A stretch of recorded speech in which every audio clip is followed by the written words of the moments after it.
आप लोग भगवान के प्रथम विवाह रुक्मिणी मंगल की कथा श्रवण कर रहे थे। रुक्मी ने, जो रुक्मिणी मैया का भाई था, इसने प्रतिज्ञा की थी कि मैं अपनी बहन को यदि न ला सका तो लौट करके अपने नगर में नहीं आऊंगा, कुंडनपुर में नहीं आऊंगा। जब नहीं ला सका तो मार्ग में ही इसने भोजकट नाम का नगर बसाया और वहीं पर ये रहने लगा।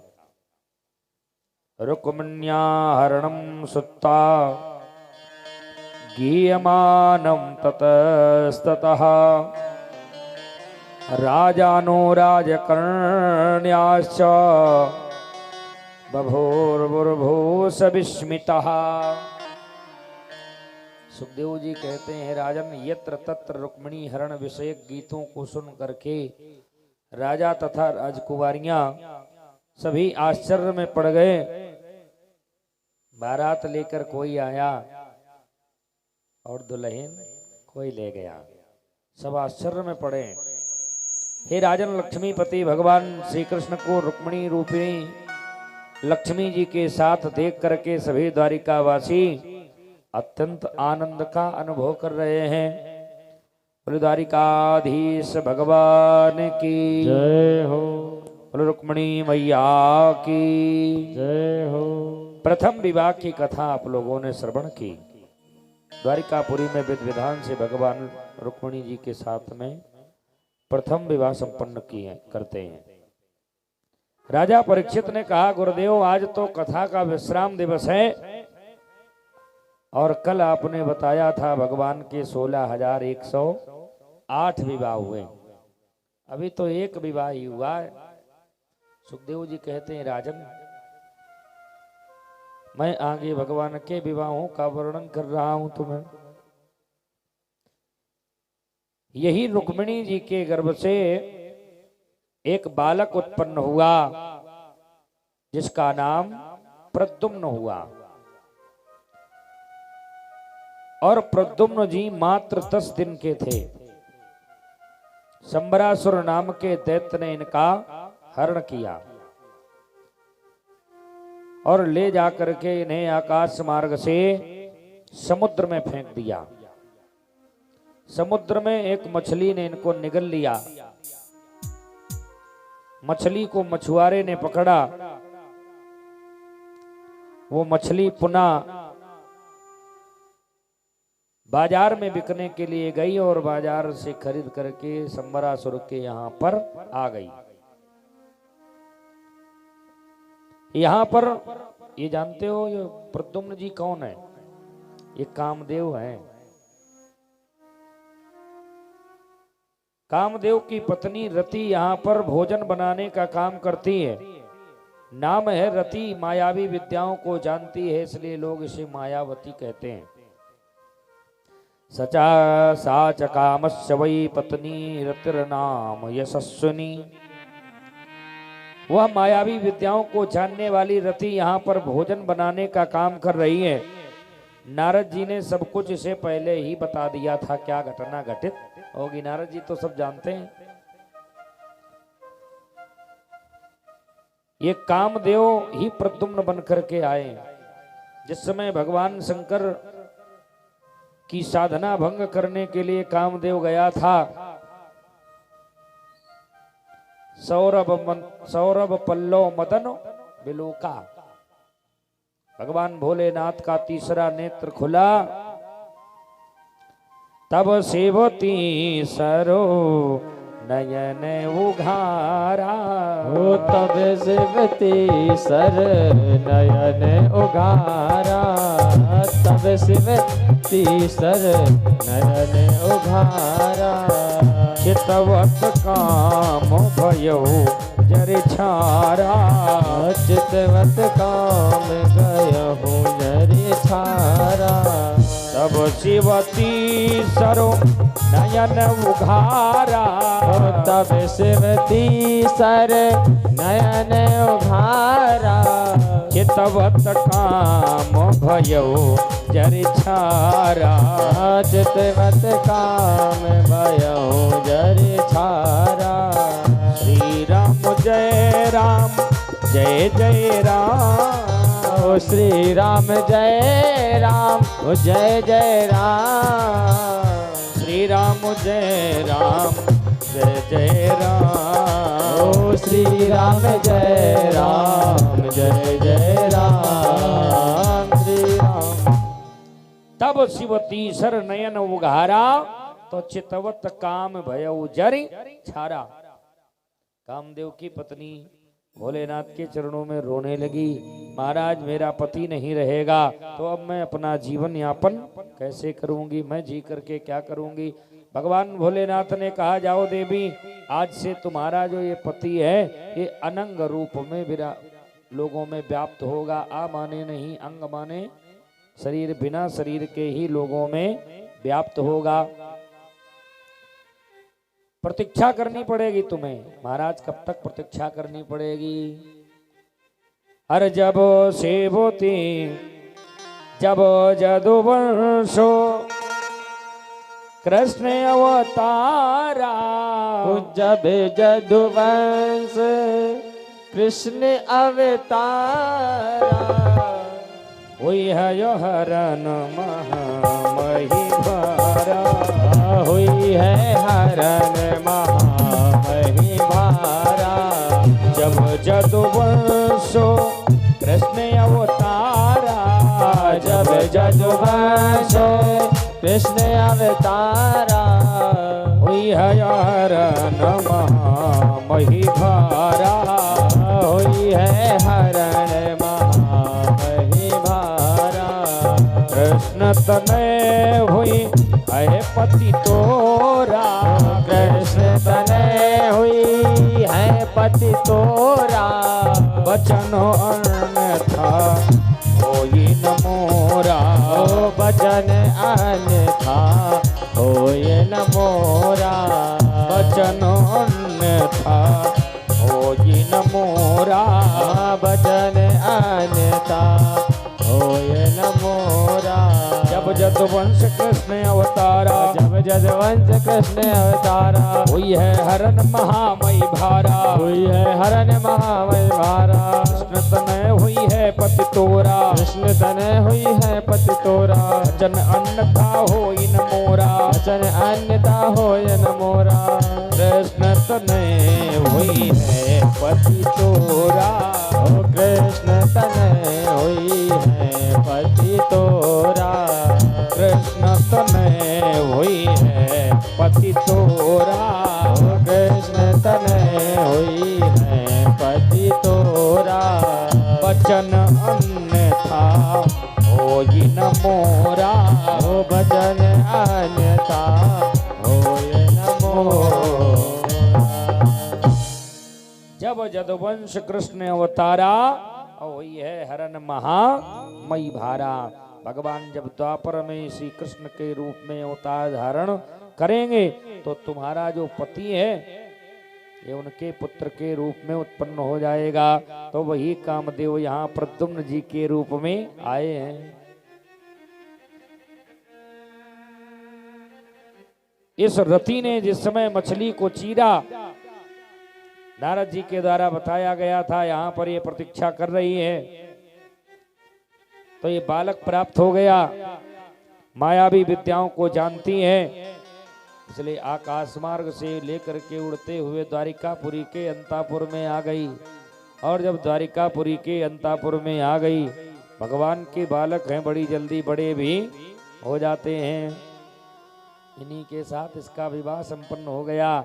बोलो प्रद्युम्न जी महाराज की जय हो। सत्राजिता सतनयाम कृष्णाय कृत किलविषा। एक सत्राजित नाम का राजा था। इसने भगवान सूर्य का परम भक्त था। भगवान सूर्य ने प्रसन्न होकर के साधना जब की, प्रसन्न होकर के एक मणि प्रदान की, समंतक नाम की मणि। कहा जाओ ये मणि जहां भी रहेगी वहां कभी अकाल नहीं पड़ेगा। और 10 भार सोना ये नित्य प्रदान करेगी। सत्यराजित वो मणि अपने मस्तक पर धारण करके द्वारिकापुरी में भगवान के दरबार में आया, द्वारिकाधीश के, और मणि का प्रभाव बताया।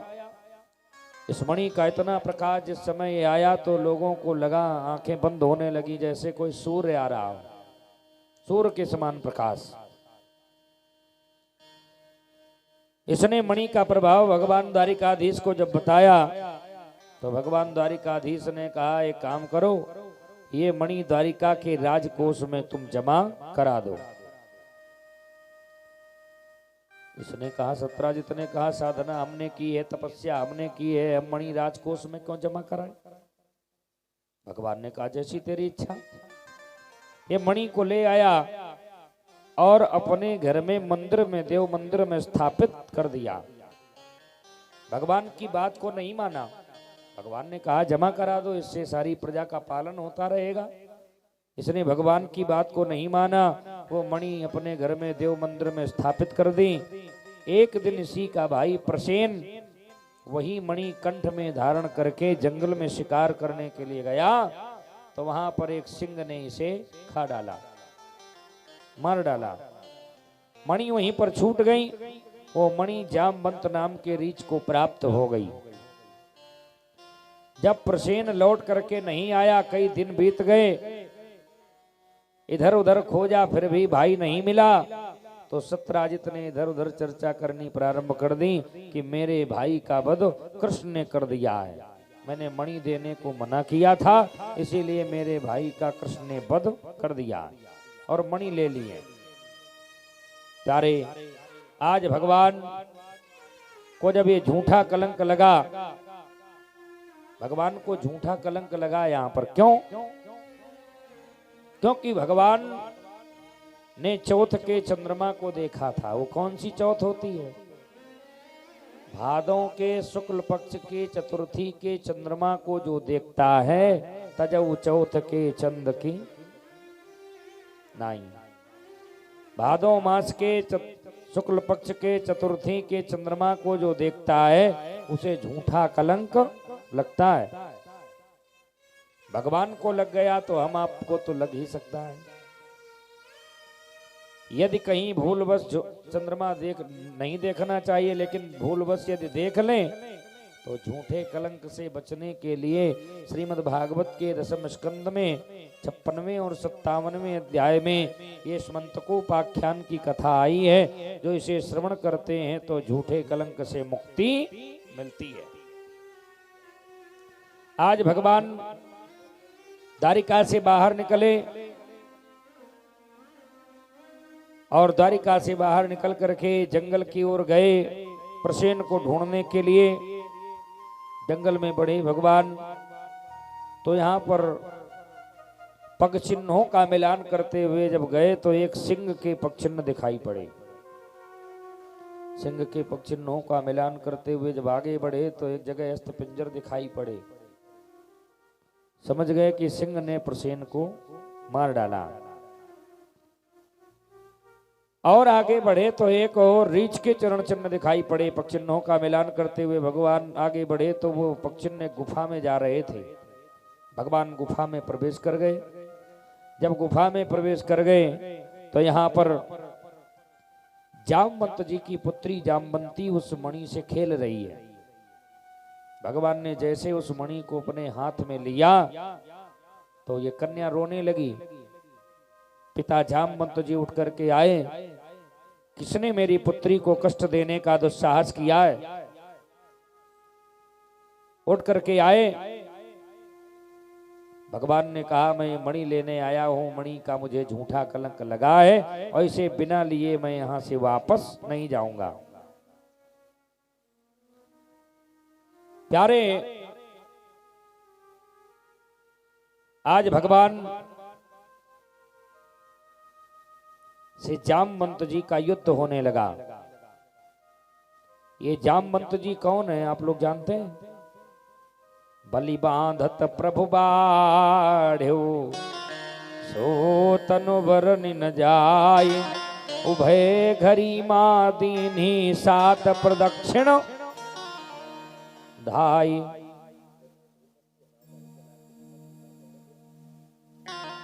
उभय घरी माँ दीन ही 7 प्रदक्षिण धाई। ये सतयुग में भी थे जामवंत जी महाराज, उस समय जवान थे।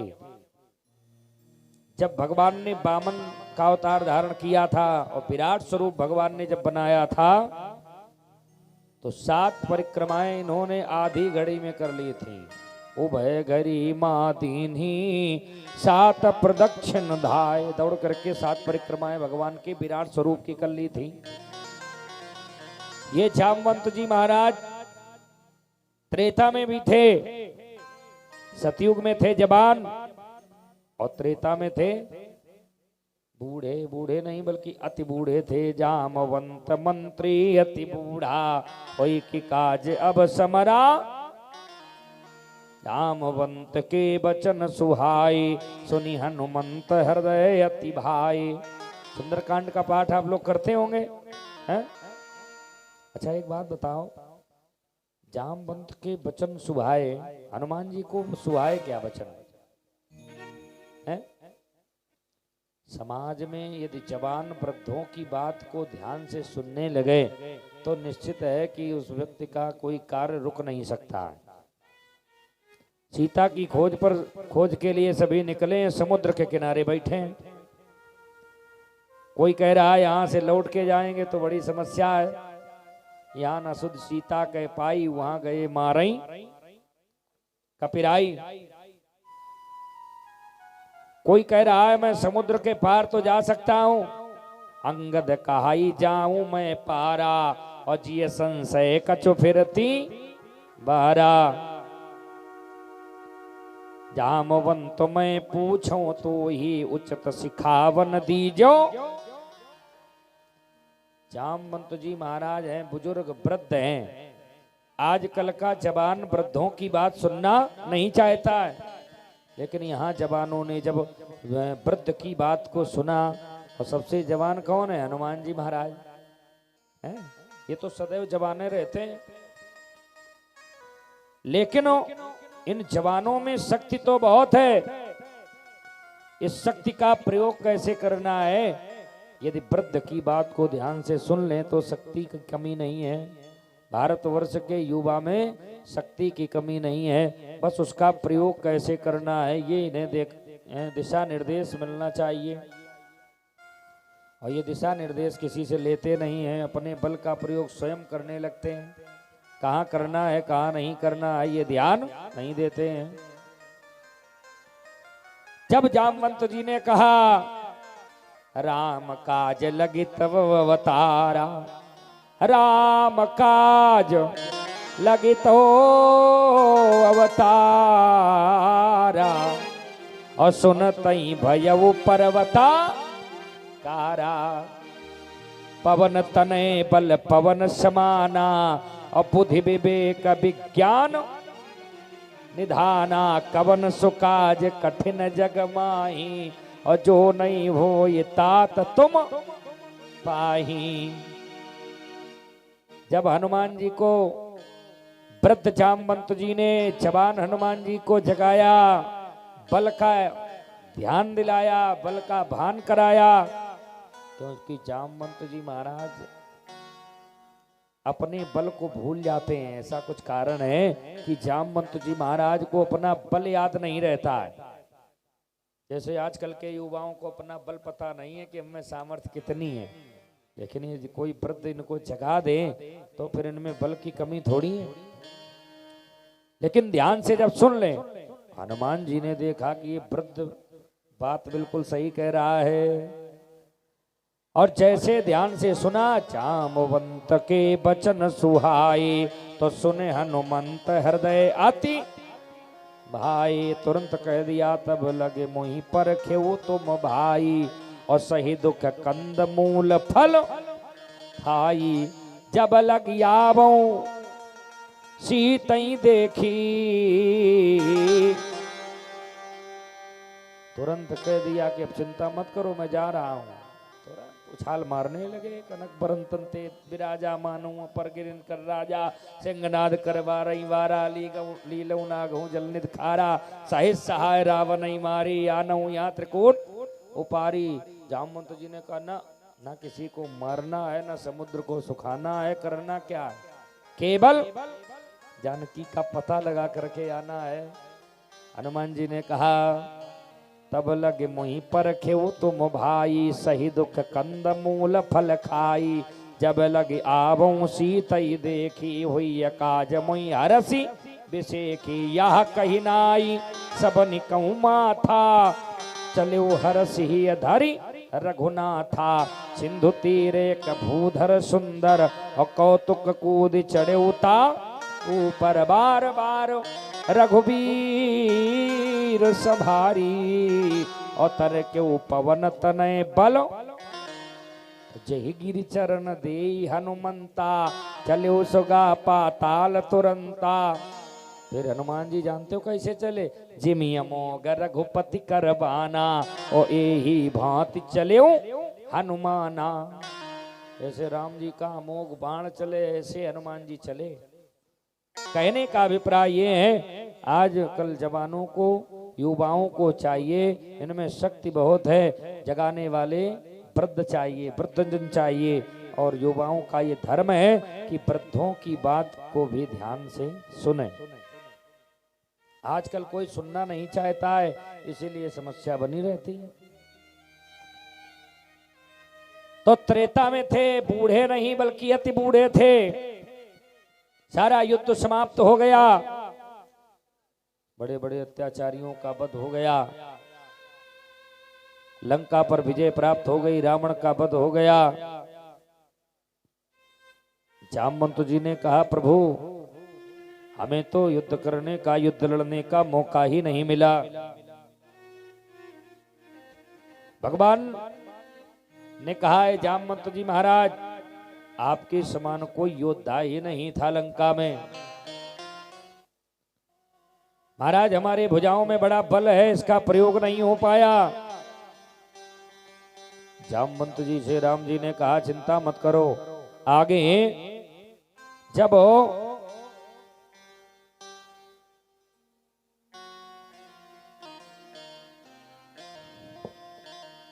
आगे मैं लीला पुरुषोत्तम के रूप में आऊंगा, अभी तो मैं मर्यादा पुरुषोत्तम के रूप में आया हूं। जब लीला पुरुषोत्तम के रूप में आऊंगा तो मैं स्वयं तुम्हारे भुजाओं की खुजली मिटाऊंगा। प्यारे यहां पर आज जामवंत जी महाराज जो त्रेता में अति बूढ़े थे, भगवान से युद्ध करना प्रारंभ कर दिया। किसने मेरी पुत्री को कष्ट देने का दुस्साहस किया है? भगवान ने कहा ये मणि का मुझे झूठा कलंक लगा है, मैं लिए बिना नहीं जाऊंगा। युद्ध होने लगा, एक दिन नहीं, 2 दिन नहीं, 20 दिन नहीं, 27 दिवस व्यतीत हो गए और भगवान से जामवंत जी लड़े पड़े, भगवान को छकाए। भगवान ने सोचा ये जामवंत जी हैं, पता नहीं कब तक युद्ध करते रहे। आज जैसे ही एक मुष्टिका का प्रहार भगवान कृष्ण ने, भगवान द्वारिकाधीश ने जामवंत जी के मस्तक पर किया, जामवंत जी को थोड़ी सी मूर्छा आ गई। जामवंत जी समझ गए विश्वास मुझको हो गया, अवतार हरि का हो गया। अरे प्रभु मैं जान गया आपका अवतार हो गया। भगवान ने कहा इस समय मैं वसुदेव के पुत्र के रूप में मैंने अवतार, द्वापर का अंतिम चरण चल रहा है, अवतार धारण किया है। लोग मुझे वासुदेव कृष्ण कहते हैं। प्रभु मैं आपकी क्या सेवा करूं? भगवान ने कहा कुछ मांगना चाहो तो मांग लो, ये मणि का मुझे झूठा कलंक लगा है। जामवंत जी ने वो मणि भगवान को प्रदान कर दी। भगवान ने कहा कुछ मांगना चाहो मांग लो। जामवंत जी ने कहा प्रभु प्रत्येक पिता चाहता है अपनी कन्या का विवाह किसी योग्य वर के साथ किया जाए। है दीन बंधु दीनानाथ, त्रिभुवन में आपसे योग्य वर मुझे कोई दिखाई नहीं पड़ता। इस कन्या को आप स्वीकार कर लीजिए। आज जामवंत जी ने अपनी पुत्री जामवंती का विवाह भगवान द्वारिकाधीश के साथ में कर दिया, तो भगवान का दूसरा विवाह संपन्न हो गया। बोल जामवंती मैया की जय हो।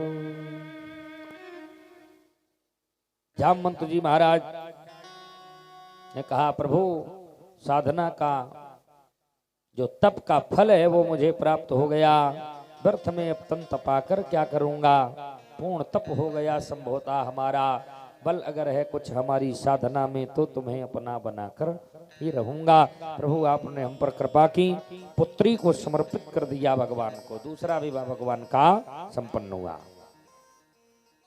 अब भगवान यहां से मणि को लेकर के आए और सत्राजित को प्रदान की मणि। सत्राजित को सारा वृत्तांत बताया तो सत्राजित बड़ा लज्जित हुआ। सत्राजित की एक पुत्री है सत्यभामा, लज्जित होकर के सत्यभामा का विवाह भगवान के साथ में कर दिया। तीसरा विवाह संपन्न हुआ। बोलो सत्यभामा मैया की जय हो। वो मणि भगवान को देने लगा। भगवान ने कहा ऐसी वस्तु हमें नहीं चाहिए जिससे मुझे झूठा कलंक लगे। मणि सत्राजित को ही दे दी। एक बार भगवान अर्जुन के साथ में हस्तिनापुर गए थे। इधर अक्रूर जी ने कृतवर्मा और सद्धन्वा को उकसाया, कहा कि सत्राजित ने अपनी पुत्री का विवाह तुम्हारे साथ करने का वादा किया था लेकिन तुम्हारे साथ में नहीं किया। सोते हुए सत्राजित का कृतवर्मा सद्धन्वा ने वध कर दिया। वो मणि छीन ली। भगवान के पास सूचना आई। भगवान जब आए द्वारिकापुर में तो कृतवर्मा सद्धन्वा वो मणि अक्रूर जी को दे करके वहां से भगे। इन्होंने सोचा अब कृष्ण हमें छोड़ेंगे नहीं। सत्यभामा ने रोते हुए भगवान को बताया कि मेरे पिता का वध कृतवर्मा और सद्धन्वा ने किया है। भगवान ने आज दोनों को खोज करके दोनों का वध किया, मणि नहीं मिली। वो झूठा कलंक पीछा नहीं छोड़ रहा। धीरे धीरे अब तो बलराम जी को शंका होने लगी। बलराम जी ने कहा हे कृष्ण क्या वो मणि तुम्हारे पास है? भगवान ने कहा भैया वो मणि हमारे पास नहीं है, मैं अभी बताता हूँ मणि कहाँ। भगवान तो सब जानते हैं। अक्रूर जी को बुलाया, कहा चाचा वो मणि आप राज दरबार में दिखा दो, भले वो अपने पास ही तुम मणि रखो। प्यारे आज अक्रूर जी ने वो मणि भगवान को प्रदान की। भगवान ने कहा ये मणि मुझे नहीं चाहिए। अक्रूर जी ने कहा मुझे भी नहीं चाहिए। तो प्रभु क्या किया जाए? बोले इस मणि को राजकोष में जमा करा दो। भगवान जो चाहते हैं वही होता है। भगवान जो चाहते हैं वही होता है। कोई कुछ भी चाहे है, अपने विचारने से कुछ नहीं होता है। मन चेती नहीं होत है, प्रभु चेती तत्काल।